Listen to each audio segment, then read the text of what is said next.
uma coisa engraçada para vocês. Eu estava aqui na frente, um dia, com o sorriso aberto, recebendo as pessoas. Veio um congrega com a gente. E policial, eles são assim, né, gente? Eles são sérios. Ele não veio com um sorriso pra cima de mim. Oi, pastora, tudo bem? Que eu fulano, sou policial, trabalho na Polícia Civil. Eu falei, oi, tudo bem? Tua carteira tá vencida? Há 1 ano. Eu falei, não, deixa eu ver. Não, de certeza que não. Falei, peguei ali. Eu não sabia. Faça a sua habilitação, revalida ela, ok? Eu falei, ok. Quando chegar em casa, dá uma olhadinha na tua carteira de motorista. Sabe, você quer dizer pra você, ó o desespero, ó o desespero, ó o desespero, o comichão. Calma. E a palavra de hoje pra você é: aprenda a continuar. Lembra da Dory do Procurando Nemo? Continue a nadar, continue. Aprenda a continuar. Aprenda a prosseguir.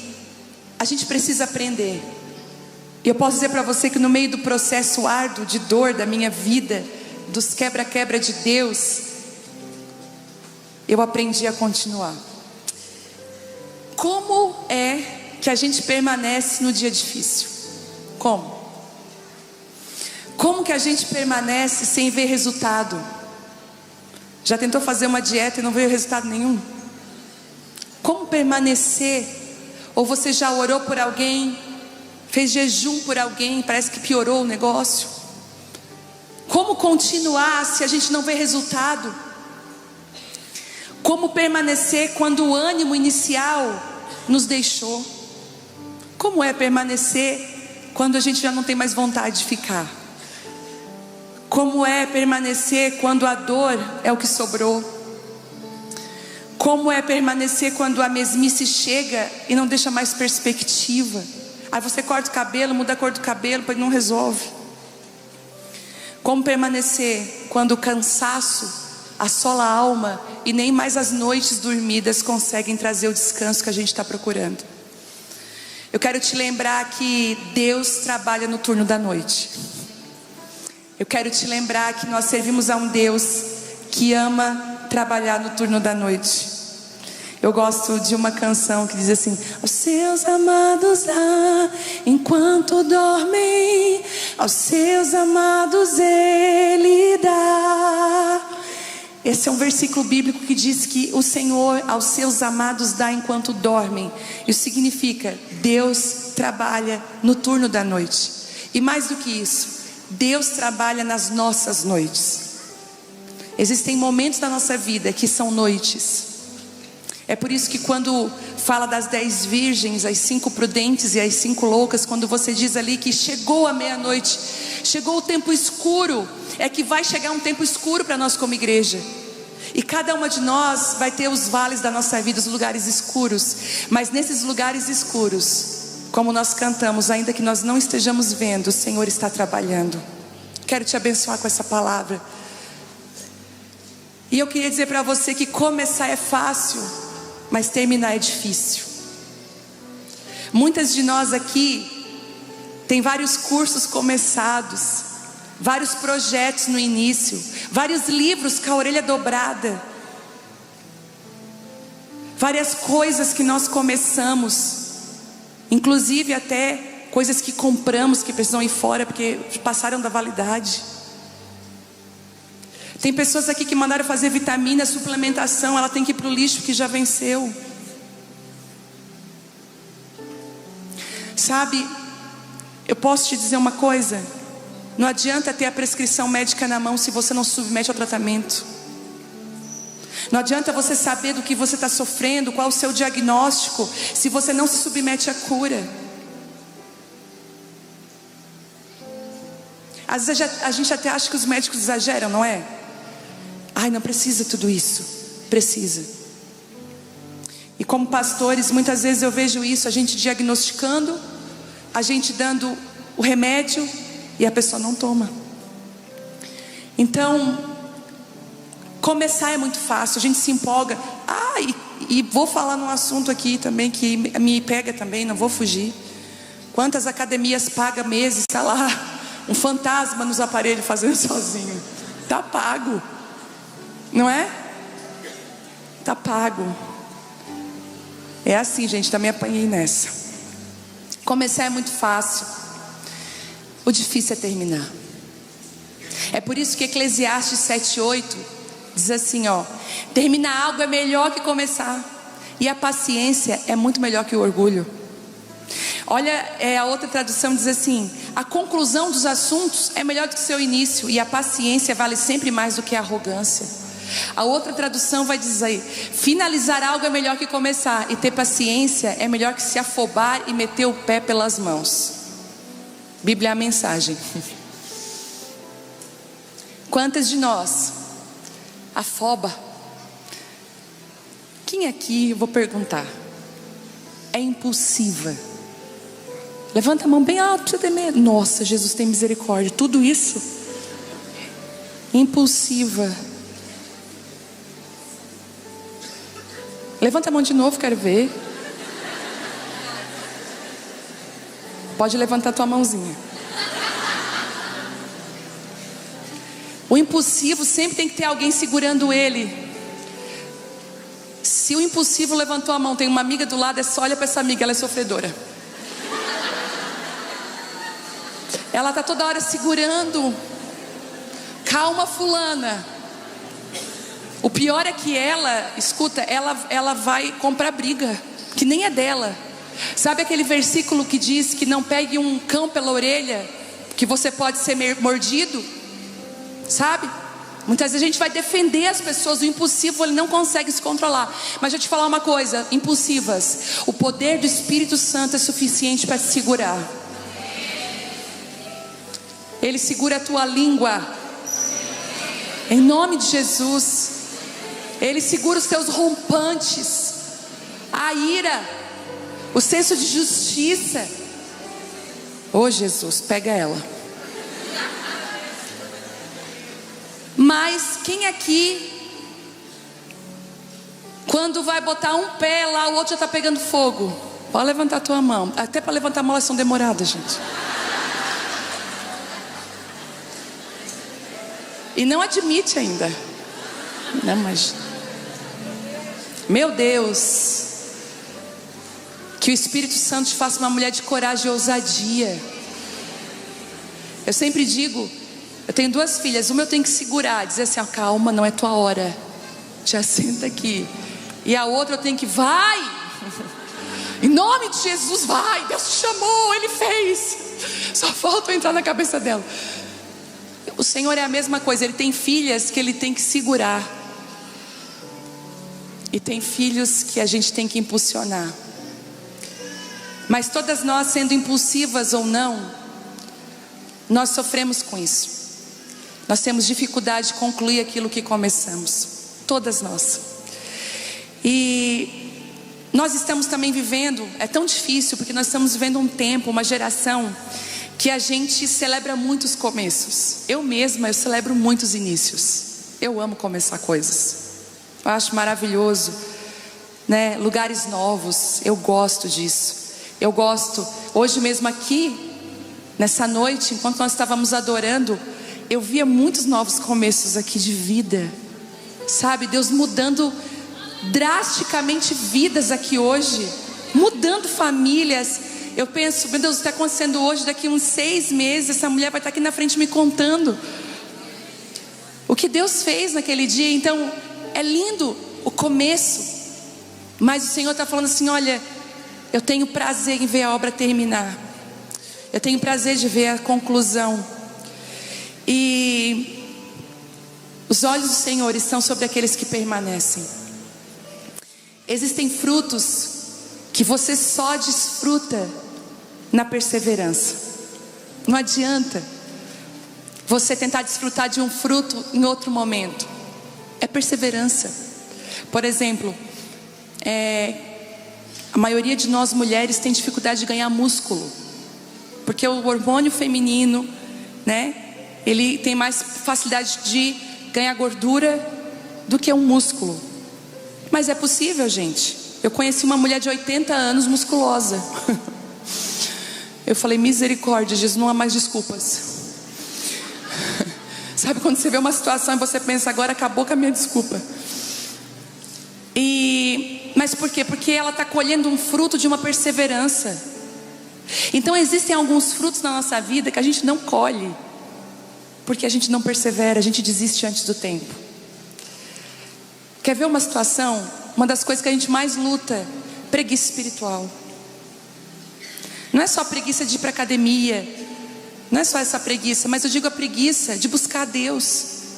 A gente é tão acostumado a vir no culto, a receber uma palavra pronta, mas como é difícil para a gente às vezes ir para o nosso quarto, ou ir para a mesa de escritório da nossa casa, ou ir para a cozinha da nossa casa e ter uma constância com o Senhor. Eu lembro de épocas na minha vida, eu vou abrir aqui, que eu ia nos retiros, eu voltava, agora é zaço, fazia igual o Chaves, agora diabo tu vai ver. E o diabo agora eu vou ler a Bíblia todo dia, agora meu nome é jejum e oração, e meu sobrenome é tudo que estiver na igreja eu vou participar. Durava, sabe o que? No máximo 2 semanas. Eu não conseguia ter uma constância, porque o ânimo inicial, ele vai passar. Deixa eu dizer para você, você está animado com alguma coisa? Vai passar.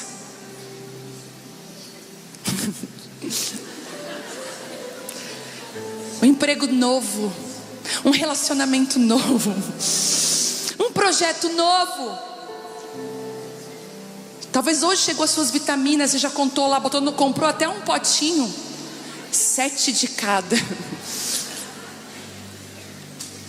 Eu quero te dizer que o ânimo inicial vai passar. O que vai sobrar é a perseverança. A diferença é que na perseverança nós colhemos transformações lindas e profundas e muito difíceis de serem perdidas. Eu vou repetir: na perseverança nós colhemos transformações lindas e profundas em nós. Não são rasas nem superficiais, e elas são difíceis de serem perdidas. Por exemplo, uma mulher tímida, envergonhada, mas dentro dela há um chamado. Dentro dela o Senhor estabeleceu uma boa comunicadora. Ela pode até ser insegura, ter medos, mas se ela perseverar no Senhor, Ele vai construir dentro dela essa mulher que Ele chamou. Só perseverando. Eu lembro que eu tenho uma prima minha aqui sentada aqui na frente, que me ajuda, pastoreio da casa, Geise.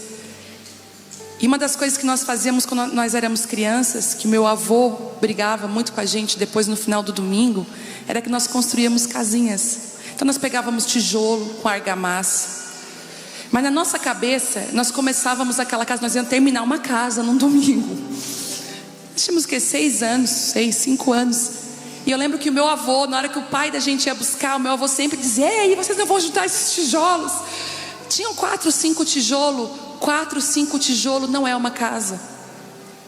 Às vezes a gente mesmo desistia de construir a casa, sentava num tijolo, fazia de conta que aquilo era uma casa. Pare de fazer de conta coisas que ainda não existem, mas seja perseverante naquilo que o Senhor pediu para você fazer.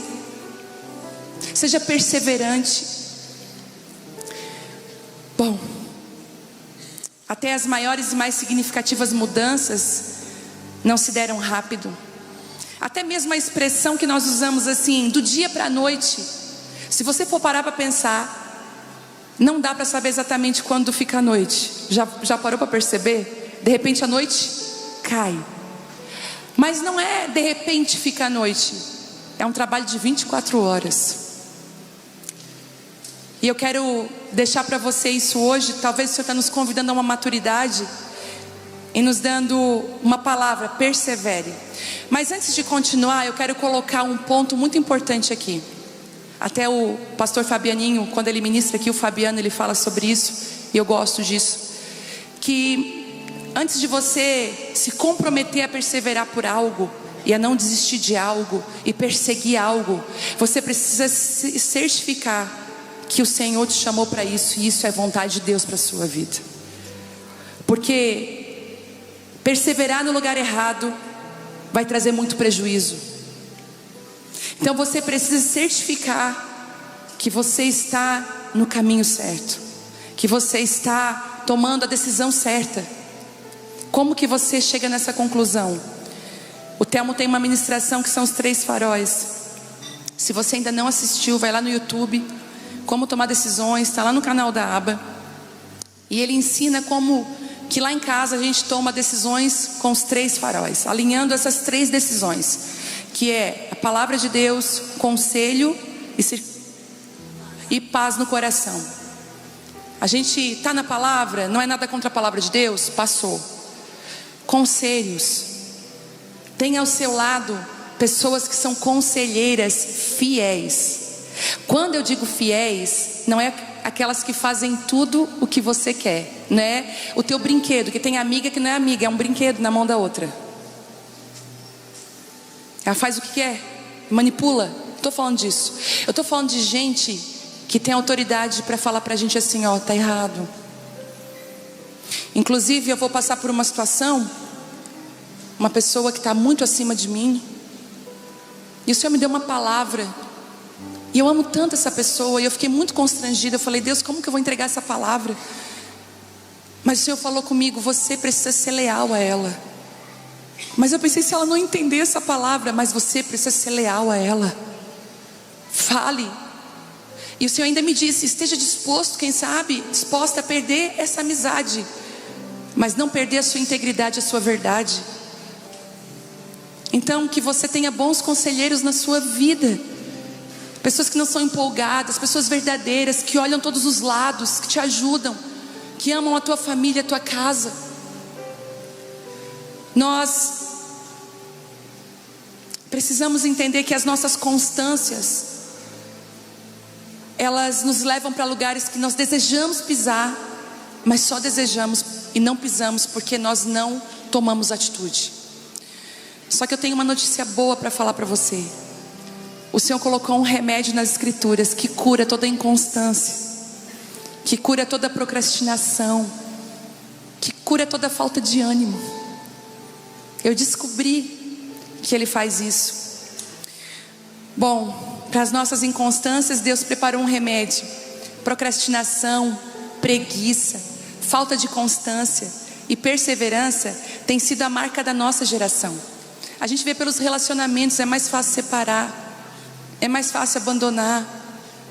As facilidades da tecnologia, os confortos dessa era estão viciando as pessoas em respostas rápidas, sem nenhum esforço. O tempo todo nós somos tendenciosas a escolher o caminho mais curto, o caminho mais fácil para tudo na nossa vida. E vou deixar um parênteses aqui. Não entre nessas pirâmides de ganhar dinheiro, gente. Em nome de Jesus. Esse negócio de dinheiro fácil já colocou pessoas a perderem até suas vidas, sabe? Juros exorbitantes. Porque você vai dar aqui que você vai conquistar tanto. É mentira. Quantos pela ganância foram pegos e perderam os milhões? Em nome de Jesus, respeita o processo. Pega o caminho talvez mais difícil, mas é o caminho que vai te preparar lá na frente. Ai, meu Pai. Mas quando nos entregamos a esses que falei acima, procrastinação, e fugimos do lugar de perseverança, nós temos alguns sintomas na nossa vida que é inegável. Não adianta. A gente pode maquiar, se arrumar, vir no culto, mas Deus sabe como é que está a nossa vida aqui atrás. E mesmo que você fuja do caminho mais longo, da perseverança, se você escolhe o conforto, às vezes se você escolhe procrastinar, se você escolhe não perseverar, viver uma vida de dopamina em dopamina, sempre algo novo, sempre algo novo, sempre algo novo, você vai apresentar alguns sintomas na sua vida. Eu separei alguns aqui. Angústia e mal-estar constante. Você de repente no meio do seu dia é assolado por uma angústia, um peso no seu coração e um mal-estar. Uma sensação de sobrecarga, uma sensação de que está muito pesado, está muito difícil. Ansiedade. E ansiedade em vários níveis, ansiedades crônicas, ansiedades, crise de ansiedade. Coração disparado, sabe? Baixa imunidade. Você está com a imunidade baixíssima, então tudo que é de fungo, tudo que é de bactéria, você está toda hora doente, toda hora doente. Depressão. Sensação de fazer tudo errado. Sabe aquela sensação, você vai fazer alguma coisa, você fez o seu melhor, mas você sabe aquela sensação, eu poderia ter feito mais, eu faço tudo errado. Essa sensação.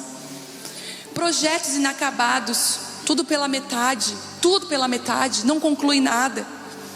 Rastros de relacionamentos rompidos, não consegue ter amizades de longos anos, de longas datas, está sempre se apaixonando pelas pessoas, se frustrando e largando elas. Não consegue ter amigos de longa data, não consegue manter a comunhão, está sempre com gente nova. Quando você vê isso, cuidado. Aquela pessoa está sempre colecionando confusão, e assim, ninguém prestou até agora, ela é a santa que vai para o próximo relacionamento. Cuidado, porque a verdadeira amizade nasce no conflito. Sabe quando que a gente descobre que alguém é nosso amigo? Quando teve uma treta para consertar, e depois da treta tudo ficou bom. Não adianta você pensar que as pessoas são perfeitas, que elas vão fazer tudo o que você quer. Elas não vão fazer, as pessoas vão errar com a gente. E falta de autoridade, confiabilidade. A pessoa fala, você não vê confiança nela, você não vê autoridade na vida dela.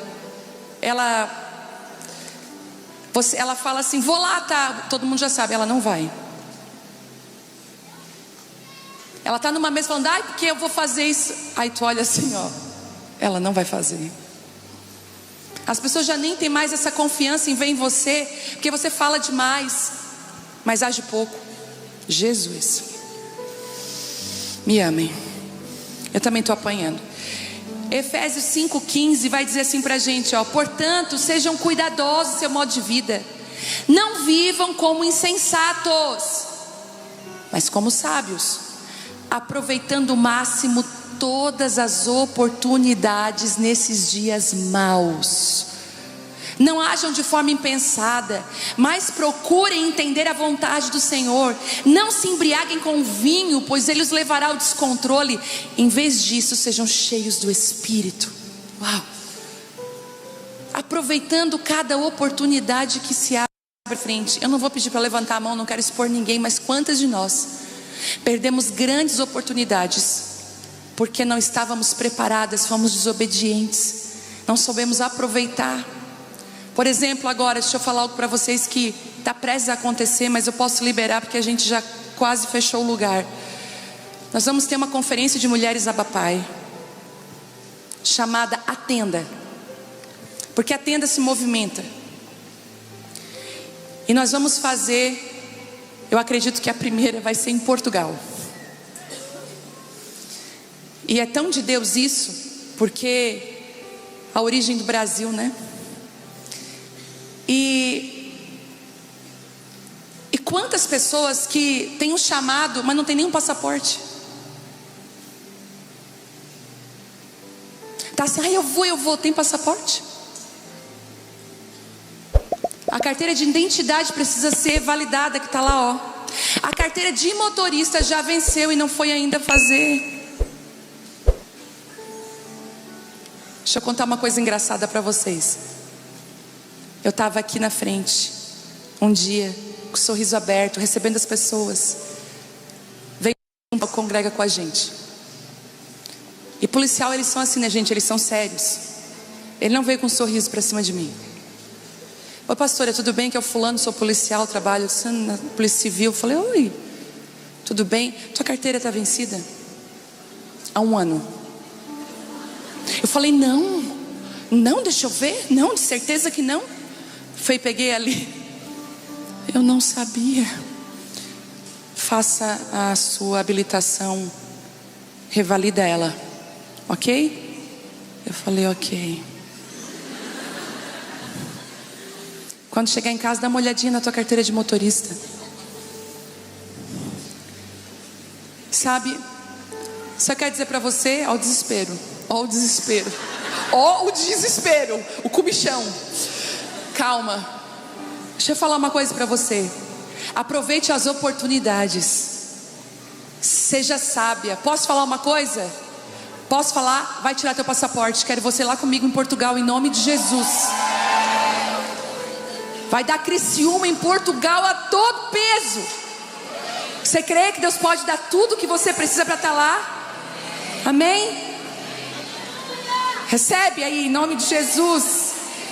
E para com essa coisa, com certeza eu não vou ter dinheiro para ir. Troca a tua mente, Senhor, se for da tua vontade eu boto o meu pé lá. Amém? E a gente vai até levar chips e trocar salgadinho no meio do avião. A princípio, início do ano que vem.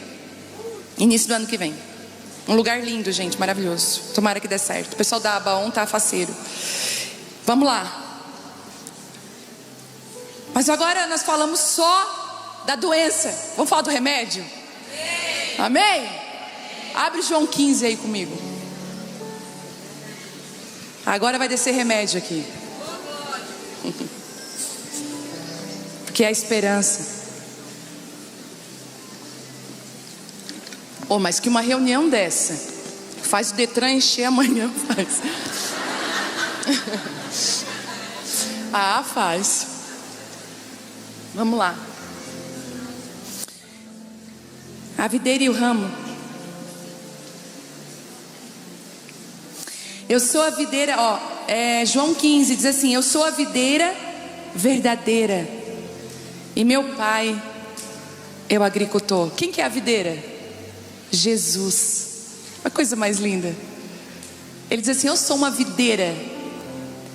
Jesus precisava de um agricultor, mas ele se submete a um agricultor. Sabe qual é o problema? É que tem muita videira brava por aí. Oh meu Deus, eu falei que era remédio.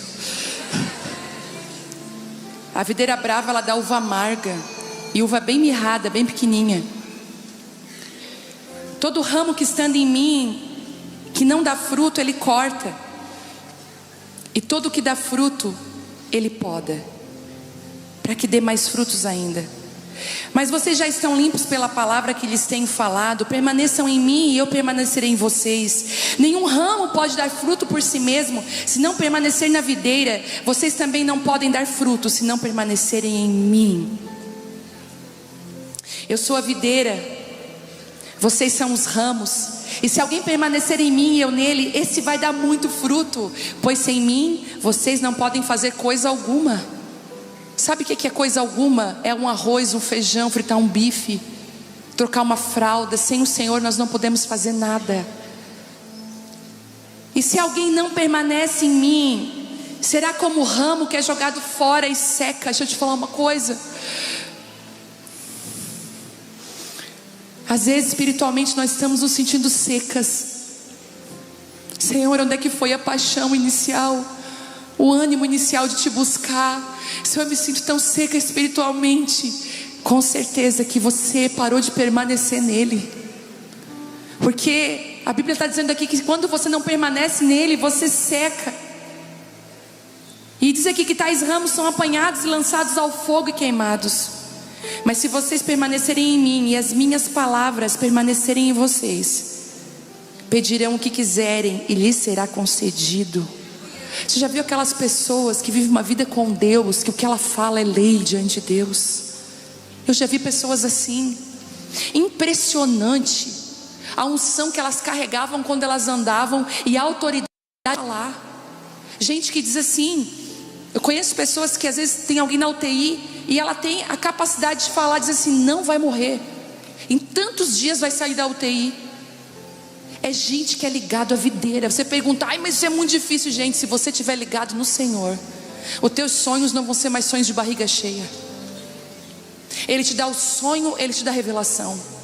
Você vai estar andando na rua, o Senhor vai te mostrar. O Senhor vai trazer direções claras. Sabe por que a gente não vive a plenitude de Deus na nossa vida? Porque a gente não permanece nele. E posso dizer, um dos maiores inimigos é a distração. O que nos impede de permanecer é a distração. E Jesus vai falando aqui, continuando: pedirão o que quiserem e lhes será concedido.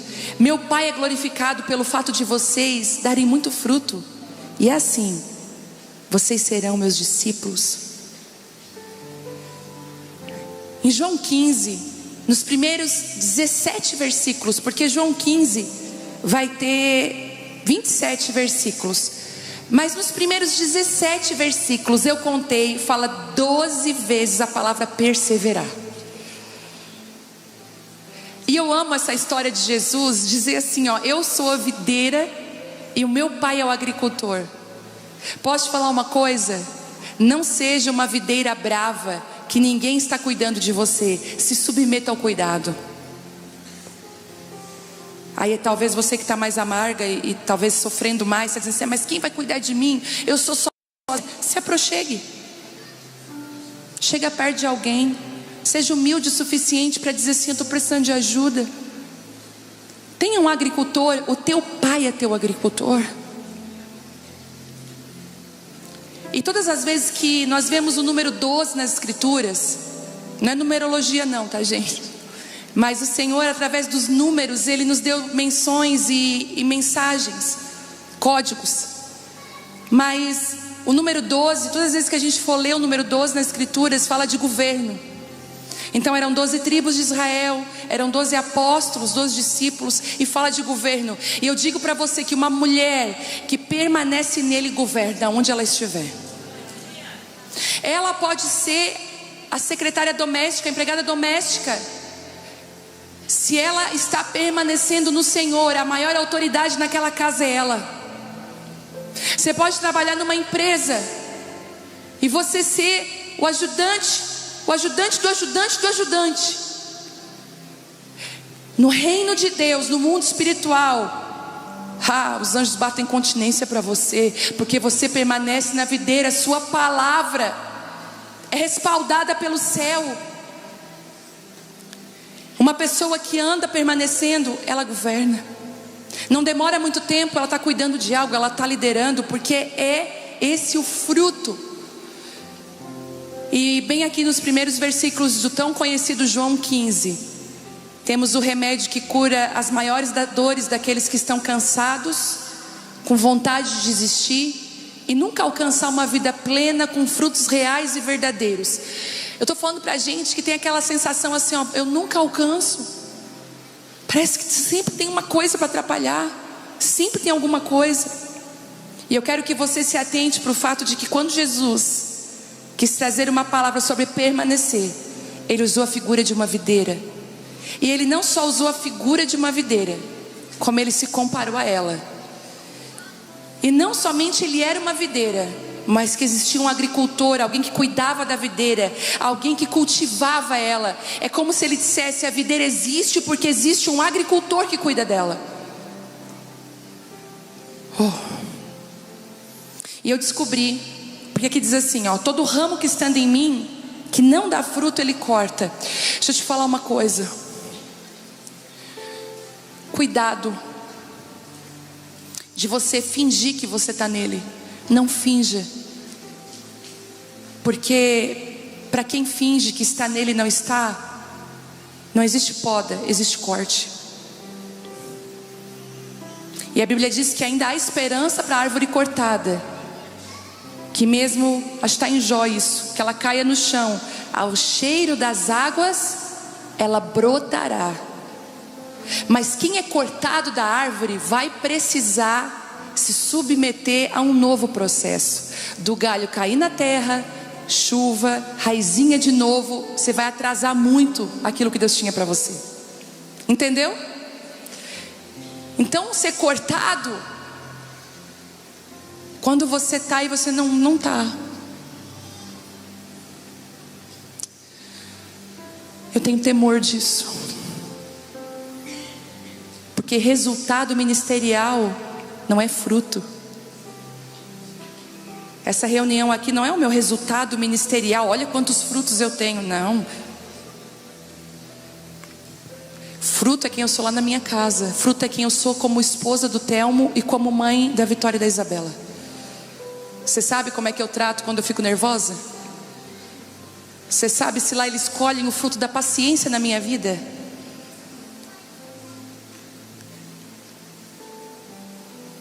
Fruto não é, e fruto que permanece não é as coisas que você faz na igreja para Deus. Fruto que permanece é quem você é quando ninguém está te vendo. É quando você é com as pessoas ao seu redor. Que rastro você deixa quando você sai de uma empresa? Isso é fruto. Jesus.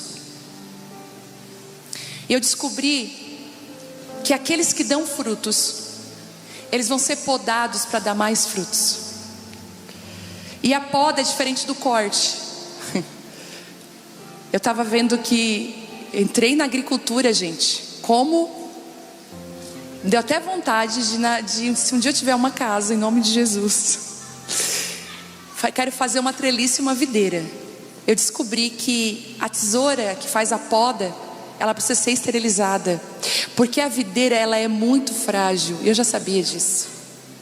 Então ela precisa ter um corte pontual.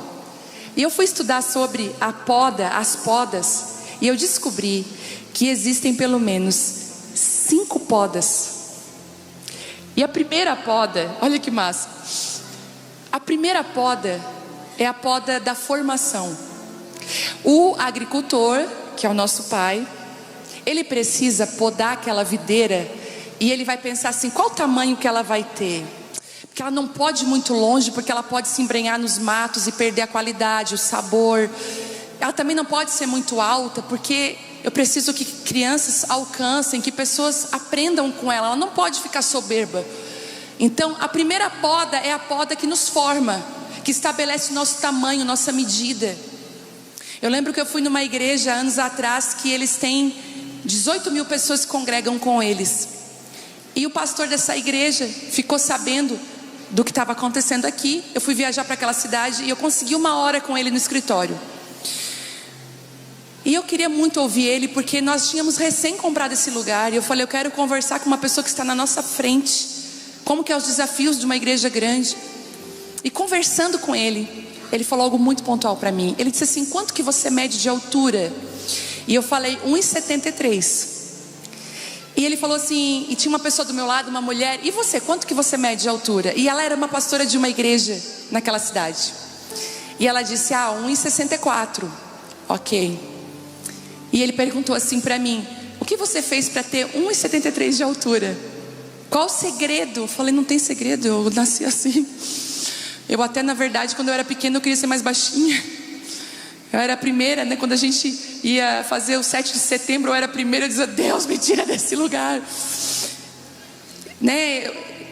E perguntou para ela: quanto que você fez para ter 1,64? Eu falei: nada. Eu nunca fiz nada. Pois é, a medida quem deu foi Deus. Agora, se a tua igreja tem 3 mil pessoas, 8 mil pessoas congregando, a medida, a poda de formação que Deus fez. Se a tua igreja tem 200, não é que eu sou melhor ou pior, é a poda de formação do Senhor. Ele sabe a nossa estrutura, Ele sabe o quanto eu e você podemos suportar. Poda de formação, ela vem trazendo medidas. Você vai até aqui, você não pode seguir mais longe. Você não pode ir para lá, você tem que ficar aqui. Poda de formação. E às vezes a gente acha essas podas injustas. Deus, por que com a fulana? Olha a treliça da ciclana. O Senhor falou: mas eu te podei para ser desse tamanho. Está recebendo aí? Jesus. Ai, meu Deus. A segunda poda é uma poda de execução. O que é essa poda de execução? É ela que vai definir a frutificação daquela videira. E ela é tão linda que ela também cuida do equilíbrio da videira. Porque a videira não pode ter mais cacho de uva desse lado, porque ela vai pender para o lado e vai se perder. A parreira é muito sensível. Então essa poda de execução, ela vai dizer assim: uma aqui, uma aqui, uma aqui. Ela vai equilibrando. É a poda que nos equilibra. Equilibra a nossa vida. Marido, filhos, ministério, vida profissional, um hobby que eu quero que ela faça, uma atividade na obra social. As emoções dela é a poda de execução, a poda que te equilibra, que não deixa você se perder. Porque quando você não é equilibrada, alguma área na sua vida sofre. Já viu que tem mulher que não é equilibrada? Dá tudo para a área profissional, perde o casamento. Às vezes é mais mãe, é mais maternidade, mas não é tão esposa. Uma área fica desequilibrada. E assim, tente colocar algo em cima de um lugar desequilibrado, vai perder. Então essa poda, ela traz o equilíbrio. São as 2 primeiras podas mais importantes. E depois nós temos uma poda que eu achei linda, que é a poda da renovação. Ela é a poda do recomeço. É aquela poda, olha que lindo, passou o inverno. Eu estava lendo que a própria videira começa a pingar uma gotinha adocicada dela mesma. Ela está sinalizando: pode me podar, porque a primavera já está chegando. E essa ferida, esse corte não vai me matar, mas vai me impulsionar a dar mais frutos. É a poda que renova. Depois que você já deu muito fruto, você pensa: agora acho que Deus não tem mais nada para mim. Parece que começa a gotejar algo na sua vida. A tesoura passa e uma força vem para algo novo que você já nem imaginava mais. Um renovo na sua vida. E a gente vê que a poda verde, que quando o agricultor vem limpando, sabe, limpando tudo. Não, ela está muito na extrema aqui. Vamos tosar, vamos cortar, vamos podar, vamos deixar ela do tamanho que eu quero, vamos deixar ela bonita. Estruturalmente, o Senhor está podando o que está ao teu redor. Não é só você, é o que está ao teu redor. Às vezes um filho seu é podado. Meu Deus, como dói. Quando nosso filho é podado, quando nosso marido é podado, quando a nossa casa passa por essa poda.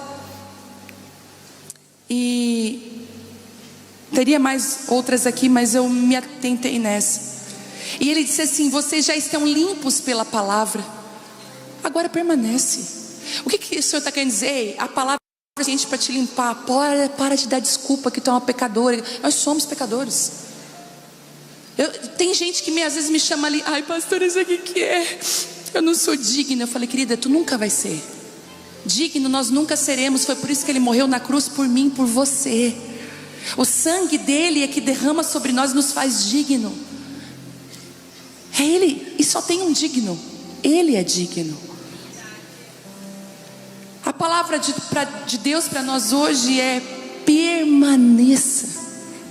E pelo menos, para terminar, nós temos 2 inimigos de permanecer. Primeiro, distração. Lembra que eu falei? Eu vou te dar um conselho. E já digo por que distração. Hoje eu estava escrevendo a palavra, meu WhatsApp hoje pirou. Aí eu tive que tirar ele do não perturbe, porque meu celular vive no não perturbe eternamente. Melhor coisa que você faz, tá? Bota não perturbe. Mas vinha uma notificação, eu não conseguia me concentrar. Eu tive que botar o celular lá do outro lado, lá na cama, e voltar para o escritório para terminar. Sabe por que a gente não permanece? A gente está distraído. Tire as distrações da sua vida. E com distração é igual tentação. Não tenta vencer ela. Não, celular, não vou te olhar. Vai olhar. Com tentação você não diz assim: eu sou mais forte que tu, e tá ali, ó. Não. Com tentação você vai sair correndo. Lembra quando José estava tentado a cometer o adultério? Ele saiu correndo daquela mulher. Das tentações, escute, das distrações, saia correndo. E faz igual um presidiário, estabelece limite. Bota uma tornozeleira em você. É 10 passos que eu posso ficar só 1 hora aqui, ó. Eu posso me envolver naquela série, só tantos. Cuidado com as distrações que te impedem de permanecer na videira, porque você vai ser cheio daquilo que você está ligado. No que você está ligada? E por último, os inimigos que nos impedem de permanecer é o medo e a intimidação. Quando Neemias estava terminando de construir o muro do templo, Sanbalat e Tobias vieram para ele e disseram assim: ei, desce, a gente quer conversar contigo, desce dessa reforma do muro, desce. E Neemias falou, deixa eu até ler aqui rapidinho para vocês, eu marquei.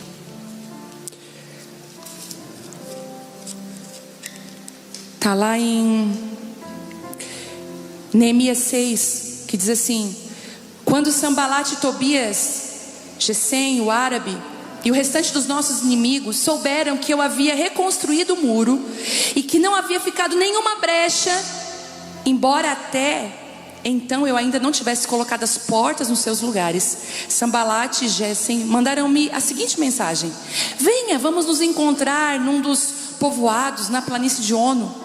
Eles, contudo, estavam tramando fazer-me mal. Por isso eu enviei-lhes mensageiros com esta resposta: eu estou executando um grande projeto, eu não posso descer.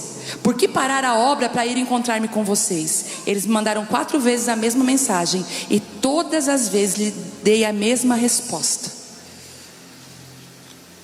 Eu quero que você faça isso. Quando vierem te intimidar, menosprezar o que você está fazendo, te entristecer, te trair, te abandonar, que vem aquele desejo assim: o que eu estou fazendo? Eu vou largar tudo. Pensa quantas vezes eu já me senti assim, com vontade de desistir. Não foram nenhuma e nem 2 vezes, foram muitas. Os bastidores que ninguém vê, tem muita dor, tem muita lágrima, tem muita injustiça.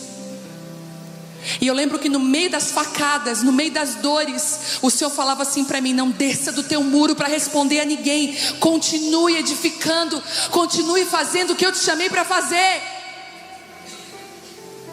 Você só permanece quando você não dá ouvidos, mas quando você dá ouvidos só a Ele, e Ele te conduz para aquilo que Ele tem para a sua vida. Fala aí para a pessoa que está do seu lado: não desce do muro, não desce do lugar de restauração. Fala sério com ela. Não responda. Não responda. Mantenha firme. Amém? Segura firme. Eu queria que você ficasse de pé. Jesus.